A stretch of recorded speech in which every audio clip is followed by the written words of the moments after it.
الحمدللہ رب العالمین والصلاة والسلام علی رسول اللہ صلی اللہ علیہ وسلم. رب اشرح لی صدری ویسر لی امری واحلل عقدۃ من لسانی یفقہوا قولی. سبحانک لا علم لنا الا ما علمتنا انک انت العلیم الحکیم. رب زدنا علما.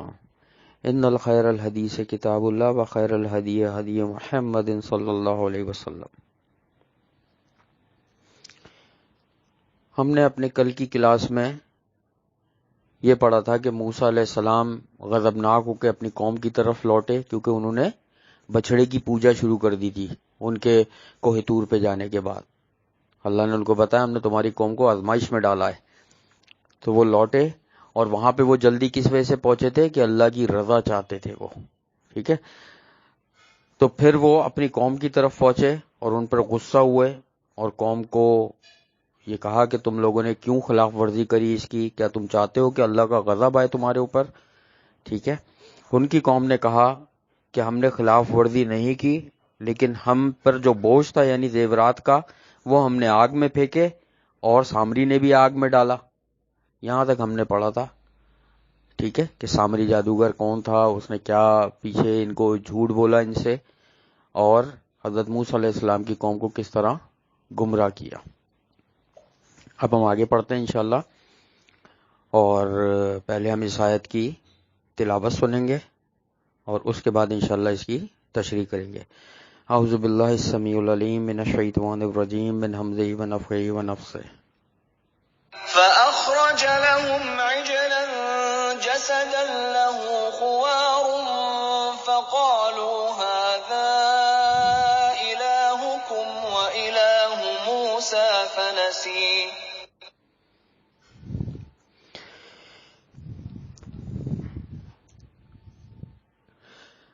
تو ان کی قوم نے کہا کہ ہم نے یہ زیورات ڈالے سامری کے کہنے پہ اپنے. اب آگے اللہ تعالیٰ اس میں کیا فرما رہے ہیں کہ پھر اس نے نکالا ان کے لیے ایک بچڑا سامری نے. ٹھیک ہے. یعنی ایک جسم، اس کے لیے آواز تھی گائے کی سی، اس جسم سے گائے کی آواز آتی تھی. تو انہوں نے کہا یہ تمہارا معبود ہے اور معبود ہے موسیٰ کا، پس وہ بھول گیا. یہ لفظی ترجمہ میں نے اس کا کیا ہے.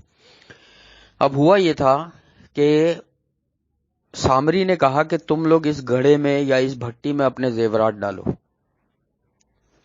انہوں نے ڈال دیے. اس میں اس نے سانچا فٹ کیا ہوا تھا. سانچا ہوتا نا جیسے اب گھر میں لیڈیز اگر کچھ بناتی ہیں نا، جیسے ڈونٹس بناتی ہیں یا پیزا بناتی ہیں یا تو وہ ایک سانچے میں جس شیپ کا بنانا ہوتا ہے اس شیپ میں رکھتے ہیں نا وہ چیز تاکہ ویسی بن کے نکلے باہر. تو اس نے ایک ایسا سانچا بنایا ہوا تھا. جب اس میں زیورات ڈالے تو وہ بھٹی میں وہ پگھل گئے تو جو اس میں سے باہر آیا وہ بچڑا تھا. ٹھیک ہے. اور آتی تھی اس میں سے گائے کی سی آواز. اچھا دیکھو یہاں پہ تھوڑا سا ایک غور کرو. چلو ابھی بتاتا ہوں. پھر اس نے کہا یہ تمہارا معبود ہے اور موسیٰ علیہ السلام پر بھی بہتان لگایا کہ ان کا بھی یہی معبود ہے. وہ گائے کی سی آواز کیا تھی؟ اصل میں اس میں سے ہوا کراس ہوتی تھی. یہ تم نے دیکھے نا باجے جو ہوتے ہیں، بینڈ باجے ٹائپ کے جو باجے ہوتے ہیں، کیا ہوتا ہے؟ پورا باجا ہوتا ہے لیکن دونوں طرف سوراخ ہوتے ہیں اس کے اور بیچ میں کھانچے ایسے اندر سے بنائے ہوئے ہوتے ہیں، لہرے دار کھانچے ہوتے ہیں کہ جب ہوا اس میں سے گزر کے نکلتی ہے نا تو اس میں سے باجے کی سی آواز آتی ہے. اسی طریقے سے اس نے بچڑے کا سانچا ایسا بنایا ہوا تھا کہ اس میں سے ہوا جب کراس ہوگی نا تو اس میں سے جو آواز آتی تھی ایسا لگتا تھا وہ گائے کی سی آواز آ رہی ہے جب تیز ہوا اس میں سے کراس ہوتی تھی. تو یہ جو ان کی قوم ہے موسیٰ علیہ السلام کی، حضرت موسیٰ علیہ السلام کو بتا رہی ہے یہ بات. ٹھیک ہے کہ ایسا ہو گیا تھا اور سامری نے ایسا کہا اور ایسے بچڑا نکلا تھا. ٹھیک ہے. اچھا یہ تو ایک واقعہ چل رہا ہے پورا. ٹھیک ہے. اس میں جو مزید ڈیٹیل آئے گی نا وہ انشاءاللہ میں بتاتا ہوں. اب ہم اگلی آیت کی طرف چلتے ہیں. افلا يرون الا يرجع اليهم قولا ولا يملك لهم ضرا ولا نفعا.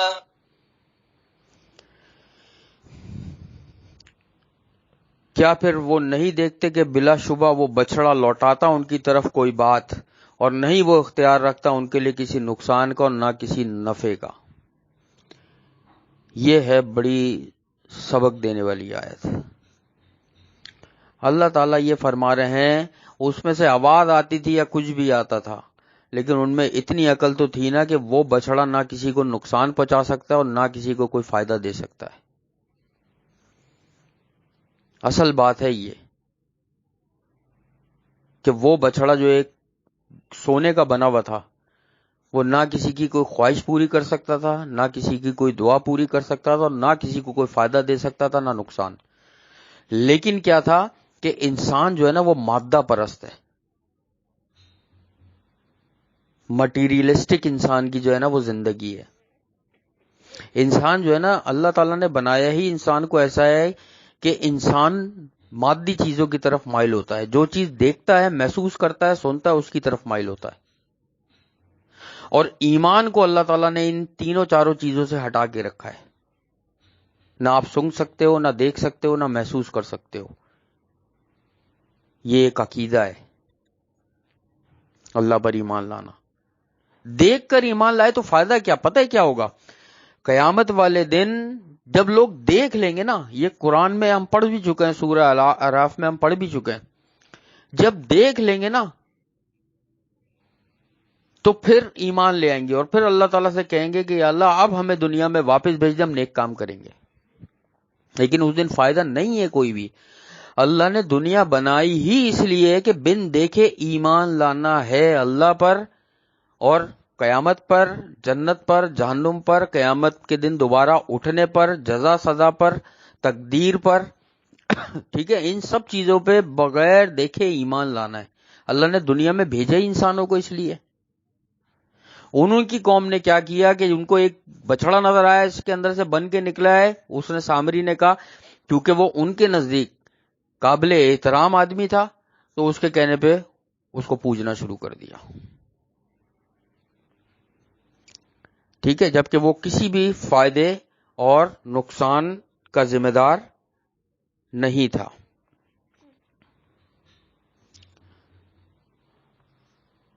اب ہم اگلی آیت کی طرف چلتے ہیں۔ وَلَقَدْ قَالَ لَهُمْ هَارُونُ مِن قَبْلُ يَا قَوْمِ إِنَّمَا فُتِنتُم بِهِ وَإِنَّ رَبَّكُمُ الرَّحْمَٰنُ فَاتَّبِعُونِي وَأَطِيعُوا أَمْرِي۔ اور البتہ تحقیق کہا تھا ان سے ہارون علیہ السلام نے اس سے پہلے۔ اچھا، ہوا یہ تھا کہ ہارون علیہ السلام کو تو وہ چھوڑ کر گئے تھے نا اپنی قوم کے پاس، کہ جو میری یہ قوم ہے اس پر آپ مامور ہیں کہ بھٹکنے نہ پائیں۔ تو البتہ تحقیق کہا تھا ان سے ہارون علیہ السلام نے اس سے پہلے کہ اے میری قوم، یقیناً تم آزمائے گئے ہو اس بچڑے کی وجہ سے، بلا شبہ تمہارا رب نہایت مہربان ہے، لہذا تم میری پیروی کرو اور اطاعت کرو میرے حکم کی۔ جب موسیٰ علیہ السلام 70 لوگوں کو لے کے کوہ طور پر چلے گئے تھے نا، اور یہ لوگ سامری کی باتوں میں آ رہے تھے، تو ہارون علیہ السلام نے انہیں بہت سمجھایا، بہت ان کو سمجھایا کہ دیکھو یہ غلط ہے۔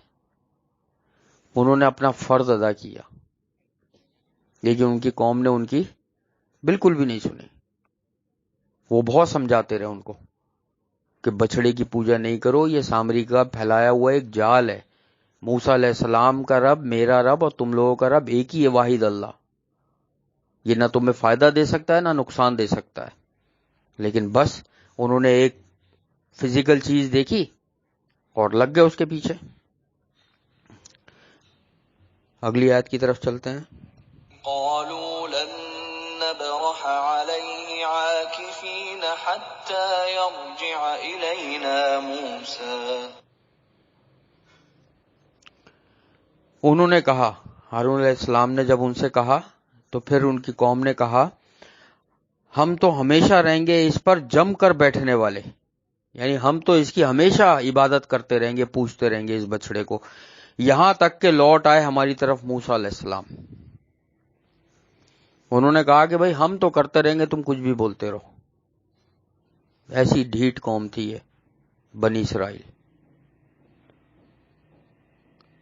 بنی اسرائیل کے بارے میں بہت ساری تفصیلات ہم سورہ بقرہ میں پڑھ چکے ہیں، ٹھیک ہے، اور اس میں بہت ساری یہ کہ انہوں نے یہ سب کیا کیوں،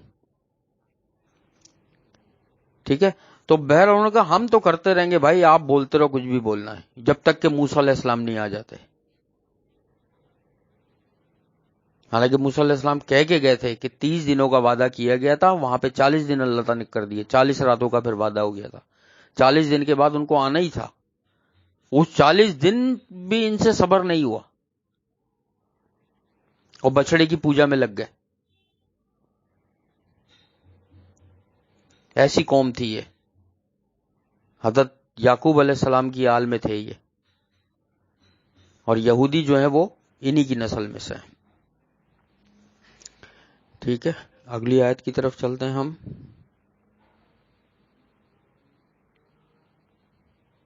قال يا هارون ما منعك إذ رأيتهم ضلوا. موسیٰ علیہ السلام نے کہا، جب موسیٰ علیہ السلام آئے نا تو موسیٰ علیہ السلام نے کہا اے ہارون، کس چیز نے منع کیا تھا تجھے جب تو نے دیکھا انہیں کہ وہ گمراہ ہو گئے ہیں. اب موسیٰ علیہ السلام جب واپس آئے تو موسیٰ علیہ السلام نے ہارون سب سے پہلا سوال کس سے کیا؟ اپنی قوم سے نہیں کیا. جو ان پر وہ امیر مقرر کر کے گئے تھے، اپنے بھائی کو نگران مقرر کر کے گئے تھے، ان سے سوال کیا کہ کس چیز نے منع کیا تھا تمہیں کہ تم نے ان کو نہیں روکا کہ جب وہ گمراہ ہو رہے تھے.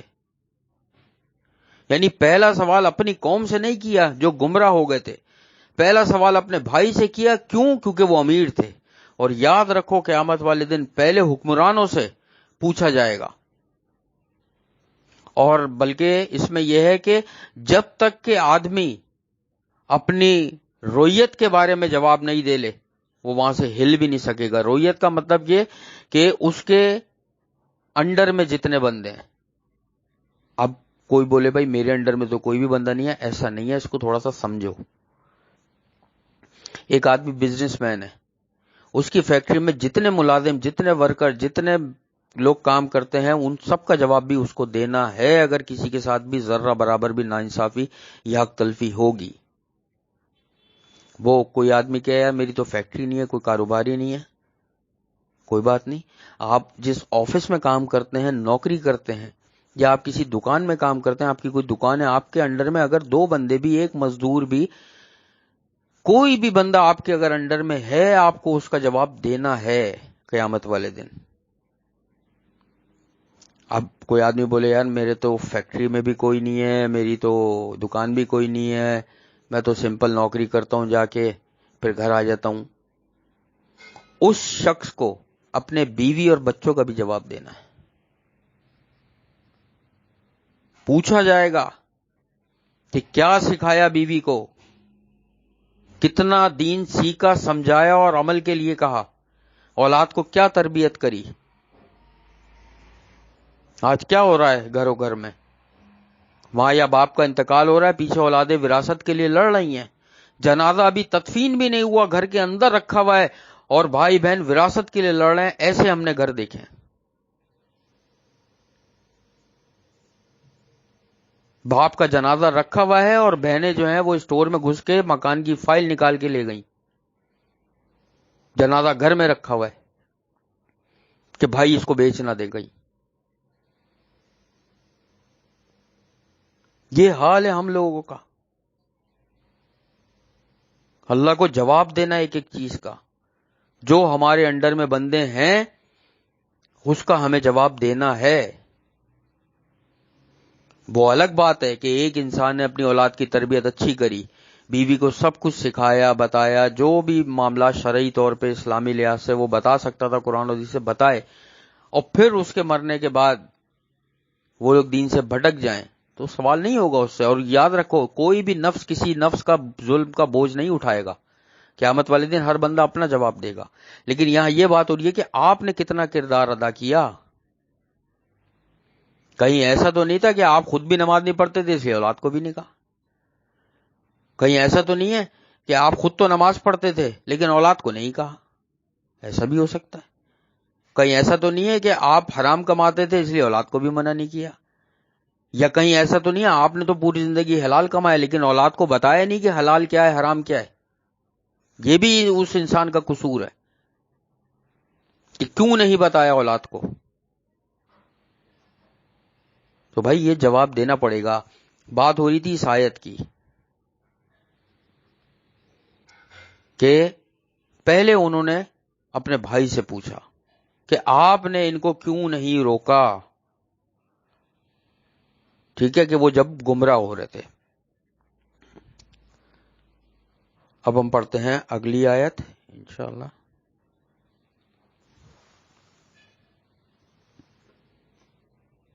أَلَّا تَتَّبِعَنِ أَفَعَصَيْتَ أَمْرِي.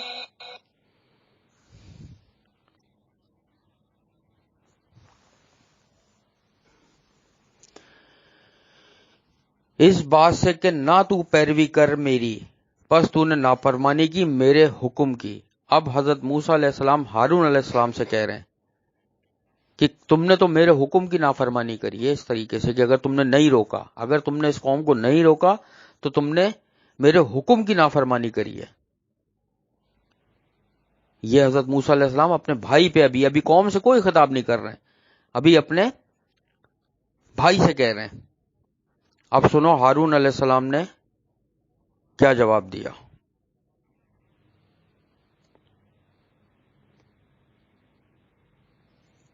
قال يا ابن أم لا تأخذ بلحيتي ولا برأسي إني خشيت أن تقول فرقت بين بني إسرائيل ولم ترقب قولي. ہارون علیہ السلام نے فرمایا اے میرے ماں جائے. ماں جائے کا مطلب ہے انہوں نے محبت سے سگے بھائی کو پکارا, وہ ان کے سگے بھائی تھے. ماں جائے کا مطلب جن کا باپ ایک ہی ہو, ان کے سگے بھائی تھے حضرت ہارون علیہ السلام حضرت موسیٰ علیہ السلام کے, کہ نہ تو پکڑ میری داڑھی اور نہ میرا سر, بے شک میں ڈر گیا تھا اس بات سے کہ تو کہے گا تو نے تفرقے میں ڈال دیا بنی اسرائیل کے درمیان, اور نہ تو نے انتظار کیا میری بات کا. حضرت ہارون علیہ السلام نے یہ کہا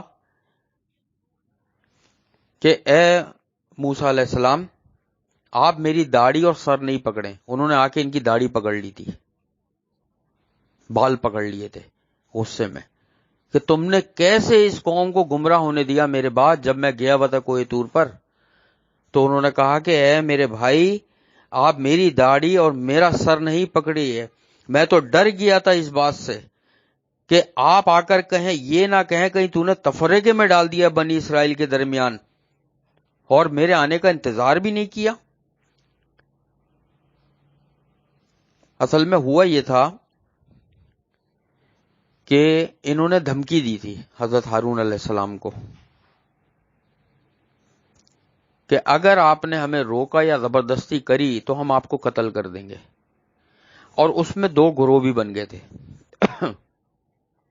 بنی اسرائیل میں. ان کو اپنی جان کی فکر نہیں تھی. توحید کے خاطر دیکھو انسان اپنی جان گوا دے تو اس سے بڑی کیا بات ہوتی ہے. ان کو اپنی جان کی پرواہ نہیں تھی, لیکن یہ سوچ رہے تھے کہ اگر مجھے قتل کر دیا انہوں نے اور یہ ان میں اگر گروہ بن گئے تو یہ تو تفرقے میں پڑ جائیں گے. کتنی خراب چیز ہے تفرقہ. اسلام میں یا دین میں تفرقے بازی, فرقہ واریت کتنی خراب چیز ہے. ہم پہلے اس پہ ڈیٹیل میں پڑھ چکے ہیں تفرقے بازی اسلام میں.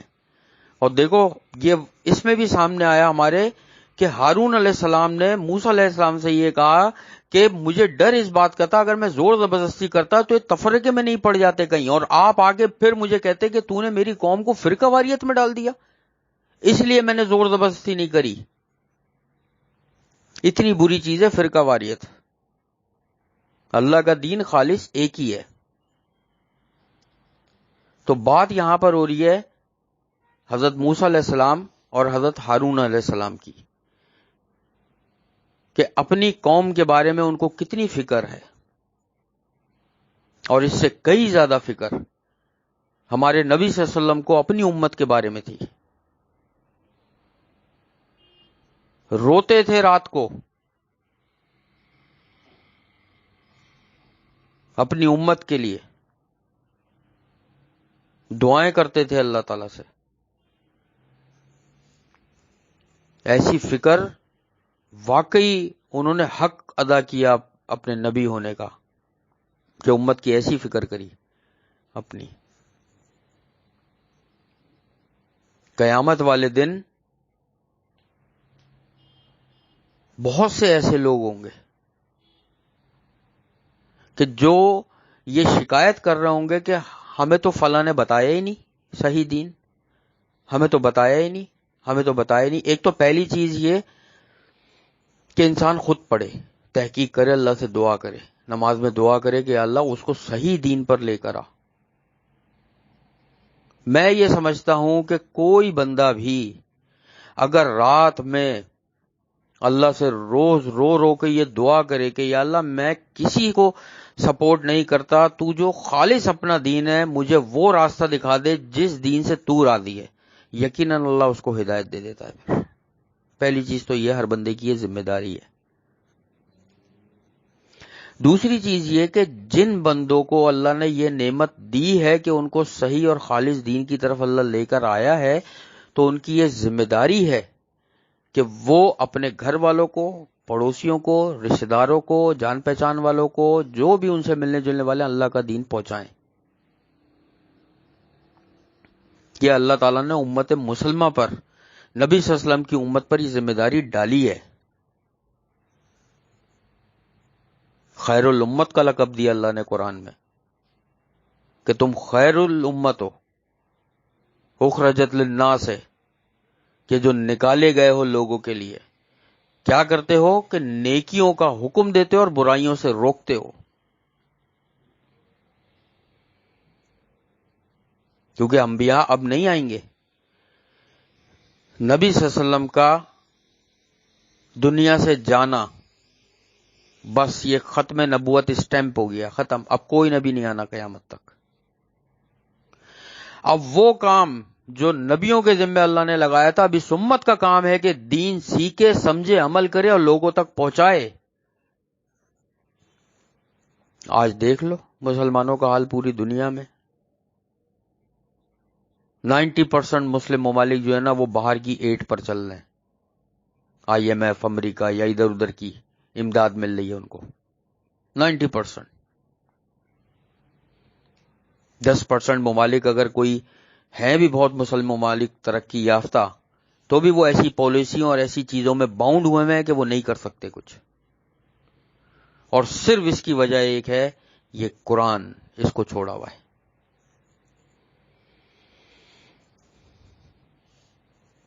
انتہائی افسوس اور دکھ کا مقام ہے اس وقت اس تمام دنیا والوں کے لیے. یہ دکھ کا مقام ہے، افسوس کا مقام ہے کہ اللہ تعالیٰ نے اس دنیا سے کلام کرنا چھوڑ دیا.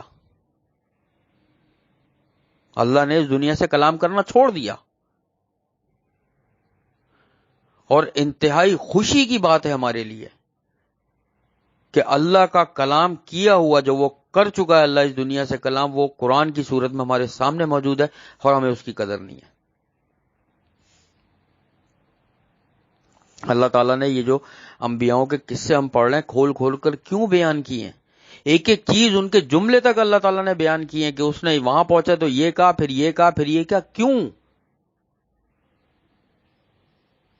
کہ ہم قرآن سمجھیں، ہم دیکھیں تو صحیح کہ ہمارے انبیاؤں نے کیسے زندگیاں گزاری، ان کی قوموں نے ان کے ساتھ کیا کیا، اور ہمیں کیا کرنا ہے. اگر یہ قرآن پڑھ کر ہم اپنی زندگیوں میں تبدیلیاں نہیں لے کر آتے ہیں تو پھر یہ ہمارے لیے حسرت کا مقام ہوگا قیامت والے دن. ہمیں قرآن پڑھنا ہے، سمجھنا ہے، اس پہ عمل کرنا ہے. اللہ تعالیٰ سے دعا ہے اللہ تعالیٰ ہمیں قرآن پاک پڑھنے سمجھنے اور عمل کرنے کی توفیق عطا فرمائے. یا حیو یا قیوم برحمتک استغیث. اللہم صلی علی محمد وعلی آل محمد. اے اللہ جو کچھ بھی ہم نے تیرے کلام سے پڑھا ہے اللہ ہمیں اس کو پڑھنے سمجھنے اور اس پر عمل کرنے کی توفیق عطا فرما دے. اس قرآن کو ہمارے دلوں کے لیے ہدایت اور نور بنا دے میرے اللہ. نماز کو ہماری آنکھوں کی ٹھنڈک بنا دے اللہ. تو ہمیں مساجد آباد کرنے والوں میں شامل فرما دے. تو ہمیں قرآن پاک سیکھنے اور سکھانے والے اور اس پر عمل کرنے والوں میں شامل فرما دے اللہ. اے میرے اللہ تو ہم سب کی تمام مشکلات پریشانیاں بیماریاں اور آزمائشوں کو دور فرما دے اللہ. جو بھی یہ قرآن پاک پڑھ رہے ہیں سیکھ رہے ہیں سمجھ رہے ہیں سن رہے ہیں ان سب کی تمام مشکلات پریشانیوں کی بلکہ ان کی اولادوں کی ان کے ماں باپ کی بھی تمام مشکلات پریشانیاں آزمائشوں کو دور فرما دے اللہ. اے میرے اللہ ہم سب کی دعاؤں کو عبادتوں کو اور ہر نیک عمل کو اپنی بارگاہ میں قبول اور مقبول فرما لیجیے. ہماری موت اس حال میں آئے کہ ہم قرآن پاک سیکھنے اور سکھانے والے اور اس پر عمل کرنے والوں میں شامل ہوں. ہماری موت اس حال میں آئے کہ ہم مسجد آباد کرنے والوں میں شامل ہوں. ہماری موت اس حال میں آئے کہ تو ہم سے بہترین طرز پر راضی ہو اللہ. ہماری موت اس حال میں آئے کہ ہم خالص ایمان کی حالت میں ہو میرے اللہ. تو ہمارے تمام صغیرہ کبیرہ گناہوں کو معاف فرما دے. ہمیں اپنے شکر گزار اور عبادت گزار بندوں میں شامل فرما دے. تو ہمارے گھروں میں ہمارے رزق میں ہمارے عمل میں ہماری زندگیوں میں ہمارے علم میں ہماری نوکری اور کاروباروں میں ہماری اولاد میں ہماری صحت میں بے حساب برکت عطا فرما دے اور اس میں اضافہ فرما دے میرے اللہ. آخرت میں ہمارا حساب کتاب انبیاء شہداء صدیقین اور سلف صالحین کے ساتھ فرما دیجیے گا. ہمیں نبی صلی اللہ علیہ وسلم کا ساتھ ان کی شفاعت اور ان کے ہاتھوں سے آب کوثر نصیب فرما دیجیے گا. ہم سب کو اور ہمارے والدین بہن بھائی رشتہ داروں کو اور جتنے بھی قرآن سننے والے ہیں ان سب کو ان 70,000 لوگوں میں شامل فرما دیجیے گا جو بغیر حساب کتاب کے تیری رحمت سے جنت الفردوس میں جائیں گے. اللہم انا نسألوک الہدی والتقی والعفاف والغنی. اللہم اکفنی بحلالک عن حرامک واغننی بفضلک عمن سواک. رب ارحمہما کما ربیانی صغیرا. اللہم انی اعوذ بک من زوال نعمتک وتحویل عافیتک وفجاءت نقمتک وجمیع سخطک. اللہم انا نسألوک الجنۃ الفردوس وقنا عذاب النار. اللہم انا نسألوک الجنۃ الفردوس وقنا عذاب النار. اللہم انا نسألوک الجنۃ الفردوس وقنا عذاب النار. یہ والی جو دعا ہے نا میں 3 دفعہ پڑھتا ہوں. اللہم انا نسألوک الجنۃ الفردوس وقنا عذاب النار. کیونکہ ایک صحیح حدیث میں آتا ہے کہ نبی صلی اللہ علیہ وسلم نے ارشاد فرمایا کہ جو شخص بھی اللہ تعالیٰ سے 3 بار جنت کا سوال کرے تو پھر جنت کے اللہ سے دعا کرتی ہے کہ یا اللہ اس کو میرا حقدار بنا دے. اور جو شخص بھی اللہ تعالیٰ سے 3 بار جہنم سے پناہ مانگے تو پھر جہنم بھی یہ چاہتی ہے کہ اللہ اس کو جہنم سے دور کر دے. ٹھیک ہے. اور قرآن پڑھنے کا وقت ایسا ہوتا ہے کہ اللہ تعالیٰ کے کچھ فرشتے ایسے ہیں جو زمین پر ہر وقت گھومتے رہتے ہیں اور وہ ان لوگوں کو تلاش کرتے ہیں جو اللہ کی کتاب پڑھنے پڑھانے میں مصروف ہوتے ہیں اور وہاں پر اپنے پروں کا یہ ایک طویل حدیث ہے انشاءاللہ اگلی کلاس میں بتاؤں گا. صرف شارٹ بتا رہا ہوں کہ وہاں پر اپنے پروں کا سایہ کر دیتے ہیں. اور اس طویل حدیث انشاءاللہ اگلی کلاس میں اس کی پوری حدیث میں بتاؤں گا کہ سایہ کر دیتے ہیں وہاں پر اپنے پروں کا. اور پھر اللہ تعالیٰ کو جا کے ایک ایک رپورٹ دے رہے ہوتے ہیں. حالانکہ اللہ سب کچھ جانتا ہے لیکن پھر بھی سب جا کے بتا رہے ہوتے ہیں کون کون بیٹھا تھا وہاں سننے کے لیے, کیا کیا بات ہو رہی تھی, کون کون سن رہا تھا, یہ سب کچھ بتاتے ہیں. تو اس لیے جو ہے نا یہ قرآن کی جو محفل ہے نا پڑھنے سمجھنے اس پر عمل کرنے والی دنیا میں اس سے اچھی محفلیں نہیں ہو سکتی جو وقت اللہ کی کتاب کے ساتھ گزارا جائے. اور پھر یہ دعا کرنی چاہیے 3 دفعہ جنت حاصل کرنے کی, جنت الفردوس, اور 3 دفعہ جہنم سے آزادی کی دعا, پناہ مانگنے کی دعا.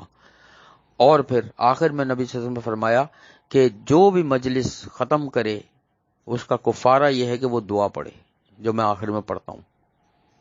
اس سے یہ ہوتا ہے کہ اللہ تعالیٰ اس میں جو ہوئی بھی اگر کوئی ایسی بات ہوتی ہے جو ناگوار ہو یا بری ہو اللہ معاف کر دیتے ہیں اس کو اور تمام بندوں کو اس محفل میں اٹھنے سے پہلے بخش دیتے ہیں. ٹھیک ہے. ربنا تقبل منا انك انت السميع العليم وتب علينا انك انت التواب الرحيم. سبحان الله عما يصفون وسلام على المرسلين والحمد لله رب العالمين. آمين ثم آمين. اللهم آمين. سبحانك اللهم وبحمدك نشهد ان لا اله الا انت نستغفرك ونتوب اليك. السلام علیکم ورحمۃ اللہ وبرکاتہ.